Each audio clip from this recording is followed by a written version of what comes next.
Well, I obviously disappeared for a month, and it's been a hell month, and I want to give you just a quick update. This won't be a polished video, just me in my hotel room, out of breath, but lucky to be alive. So let me tell you the story of what happened over this last month. I flew to Serbia, as some of you know who follow me on Instagram, about a month ago now, a little bit more. And when I was here, I was just living a normal life in Serbia. Serbia wasn't in lockdown. I thought it was a perfect place to come make some videos for you guys. However, I caught coronavirus, COVID-19. My own fault, I think, really. You know, wasn't being as safe as I should have been. So I've got no one to blame apart from myself. And the biggest mistake was that I didn't go to a doctor immediately. I sat in an apartment with it for 10 days. I don't know why. I think a number of reasons. One's I'm a Brit, and us Brits, like, we hate going to the doctors. Two, a little bit of macho-ness maybe. And three, I don't know, just I thought, oh, it'll be all right. I'm young, or young enough. You know, I'm not in the age group that dies from coronavirus. So I waited in this apartment for 10 days as I steadily got worse and worse and worse. It was horrendous. By the end of it, I couldn't even walk to the bathroom. I couldn't breathe. And that's when a friend said, okay, listen, I'm going to take you to the hospital. I remember walking to the taxi on that day, and honestly, it was like I was an old man. I had to hold on to him. Now, what I didn't know at the time, because I didn't know anything about medical things at the time, but what I know now was there was no oxygen in my blood. Most people have an oxygen level of about 98, 99 in their blood. What I subsequently found out was mine was down in the low 70s. I was dying basically at home and not realising it. My organs were shutting down. I couldn't think straight, which was another reason why I didn't go to the hospital. My brain just wasn't thinking like a normal human would due to lack of oxygen. Anyway, I went to the hospital, a private clinic here in Serbia, and they said, shit, you need to get to hospital immediately. They called an ambulance and they took me to a COVID hospital, a government hospital here, and they put me on a ward. And they gave me a few meds and stuff, but after a few days I wasn't getting better. In fact, I was getting worse. I couldn't breathe. It was getting worse. And, oh, my arm's so tired. So what happened then? Well, friends started coming through for me, above and beyond the call of duty, really, and they started making phone calls, and friends in Russia made phone calls to the Russian embassy and said, listen, we got someone here who's done a few things for Russia in his time, promoted the country. Can we do something for him? And fortunately, someone at the Russian embassy took pity and made some phone calls to the director of the hospital and said, we got this guy here, can we get him, put him in intensive care? And yeah, so I got moved up to intensive care. And I spent a week basically in intensive care in this hospital here in the suburbs of New Belgrade, trying to recover basically. I saw some terrible things in that intensive care unit. On the 1st of July, I woke up about 5 o'clock in the morning to see the person in the bed next to me being resuscitated manually by the nurses and doctors. There were nurses and doctors all around, and they were trying to resuscitate that person. It was an older person, but I just remember lying there, just watching this, just thinking, what the fuck is going on? I'd never seen a dead person before, definitely never seen anyone die before, but that person died. And that scared me a lot, because I was like, well, if that person can die, and they weren't that old, then who knows about me. A few hours later, the person in the bed in front of me, I was just watching their machine, their monitors, nothing else to do in an IC unit, and it just went flat. The nurse came over, checked him, called a doctor, checked the pulse, threw the blanket over the face. He was dead. He was a lot older. But yeah, so that was pretty nuts, basically, just to see two people die in front of you like that. Really brings it home to you, you know, just what this coronavirus is about.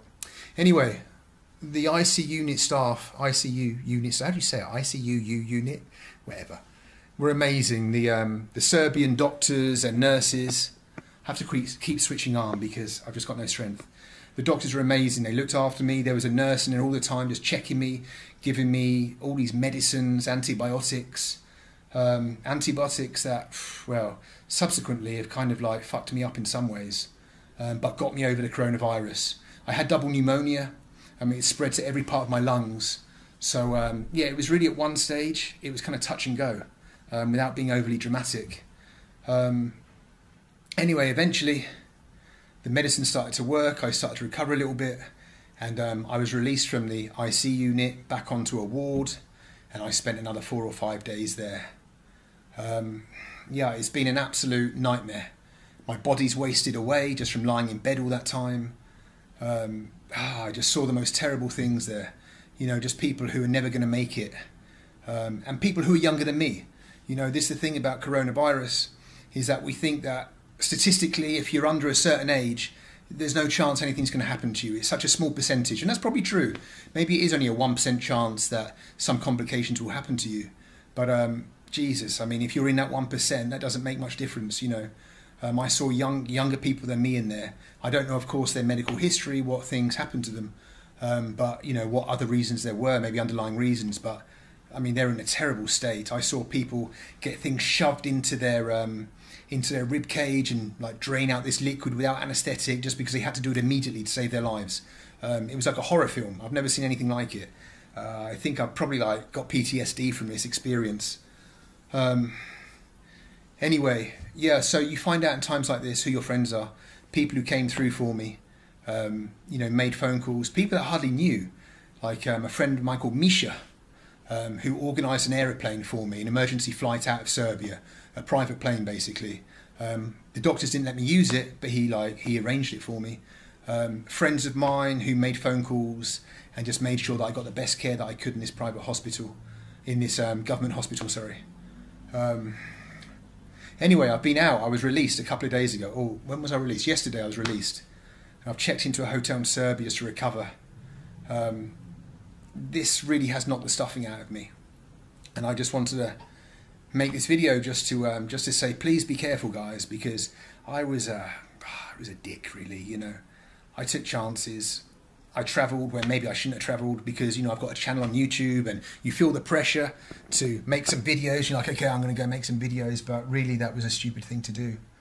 I should have just stayed home, ridden this whole thing out like everyone else. So, yeah, please be careful. Look after yourselves.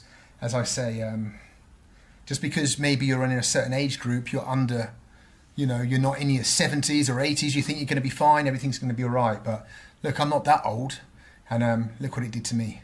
So if you get any symptoms, just go immediately to the doctors, you know, and start getting the process started. Don't wait like me for 10 days. What a knob.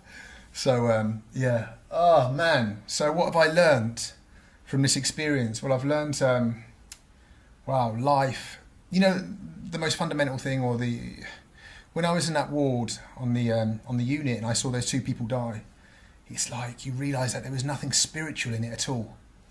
You kind of expect, like, this moment of death, some kind of, I don't know, this light to shine down in angels to raise you up kind of thing. And the reality is that you're on a bed, someone throws a sheet over you, switches off your machine, and your life's over, and that's it, and people die on their own. You know, there was no spirituality in that. And so I suppose my point is, if that's how we're all going to go out, then make the most of your lives, because, yeah, do what you can, achieve what you can, don't waste time on Instagram and shit, because one day you're going to be on a hospital bed like that, with just a sheet thrown over you. That's pretty morbid, but that's the truth. The other thing is that, what else? Oh, my knob shrunk. I think my knob's actually shrunk during this. I've not had a twitch down there for a month, so no one tells you that, you see? No one tells you that your knob's going to stop working. So, yeah, that's something else. That's something else you got to worry about. Oh, man, what else? I don't know if that's just the antibiotics, and maybe I'll start getting a twitch eventually. But, yeah, no morning glory for the last month or anything like that. What else can I tell you? I don't know, guys. Just please be careful, genuinely. What's the future for me? The future for me is trying to get my muscles back up, trying to get my lung capacity back up. Yeah, and I just want to say a big shout out also, like, to the Serbian people. I'm a foreigner here. They took me into their hospital, gave me a bed that could have been used by a Serbian, you know, put me in their IC unit, looked after me. The doctors and nurses at that hospital were just so fantastic. You know, there were times when I was genuinely scared that it was going to come to an end, but they reassured me. They gave me the medicines that I needed. They checked me. They took me down for scans and stuff like that. Nurses were there all the time, constantly just coming over saying, you're right, come on, we're going to get through this, fight a little bit harder. So yeah, so big up to the Serbian people. I've always liked the Serbian people, but Živala Serbia once again. And I've got a long road ahead of me of recovery. I don't know, it's going to be a few months now. The antibiotics have taken its toll on me. I think they've screwed my teeth up. Like the enamel was peeled off my teeth and stuff. This disease is a fucking killer. It's a nightmare. So please look after yourselves. Take care. Yeah, just, I know that whole thing. I hate being told what to do in life. Honestly, I hate being told what to do. I hated it when my government said, wear a mask, wear gloves, do that. I'm like, who are you to tell me what to do? But, it's for your own good. And just, so what? Just bloody wear a mask if you have to, for God's sakes. Who gives a shit? Right, it's just a mask. Yeah, I don't know. What else can I tell you? Want to hear more about a knob? That's it, I suppose. Don't want to ramble for too long, but I just want to give you an update. So that's it. That's my COVID story. How I almost died of COVID. I'll probably think of loads of stuff afterwards that I could have added.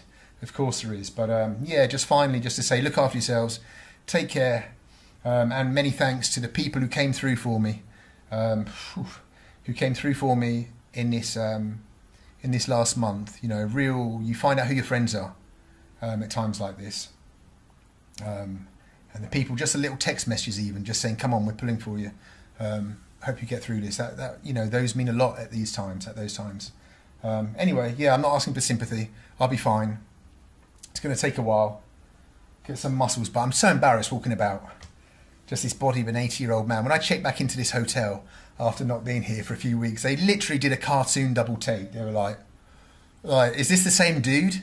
He was in his 40s before and now he's in his 70s. Nightmare, absolute nightmare. But I'll get through it, I'll be fine. And we'll be back to making some films and I don't know. Yeah, we'll be back at some point to have some crazy adventures. Central Asia, something like that. But I need a couple of months just to focus on myself and get myself healthy. All right, guys. Once again, Živala Serbia. Thank you to the people of Serbia for helping me out on this one. And yeah, I'll see you further down the road, you crazy buggers. See you later.